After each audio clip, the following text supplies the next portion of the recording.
থাইল্যান্ডে চলছে ঐতিহ্যবাহী নববর্ষ উদযাপন সংক্রান নামে এই উৎসবে যোগ দিয়েছেন বিদেশি পর্যটকরা। একে অপরকে পানি ছিটিয়ে উদযাপন করছেন নতুন বছরের এই উৎসব। তীব্র রোদ উপেক্ষা করে বর্ষবরণে যোগ দিয়েছেন নানা শ্রেণী পেশার লাখো মানুষ।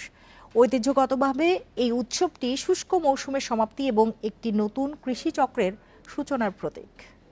বান্ডেল থাকলে প্রতি সেনমানিতে টাকা বাঁচবে। বিকাশ সেনমানি বান্ডেল কিনে জিতুন প্রতি লেনদেনে।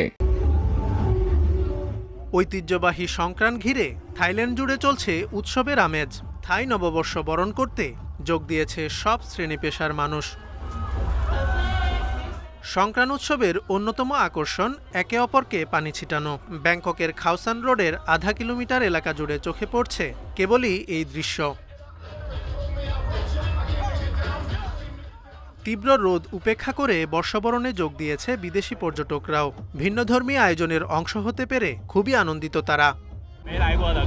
উৎসবটি বেশ উপভোগ করছি।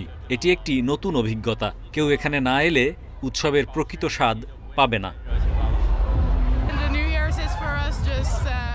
এটা খুবই মজার, কারণ নেদারল্যান্ডসে নববর্ষে এরকম কিছু হয় না।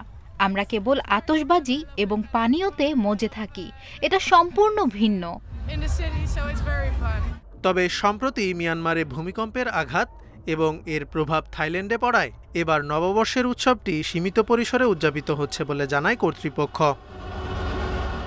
সাধারণত শুষ্ক মৌসুমের সমাপ্তি এবং নতুন কৃষিচক্রের সূচনায় থাইল্যান্ডে সংক্রান উৎসব উদযাপন করা হয়। Zobayer Hussain, Independent news.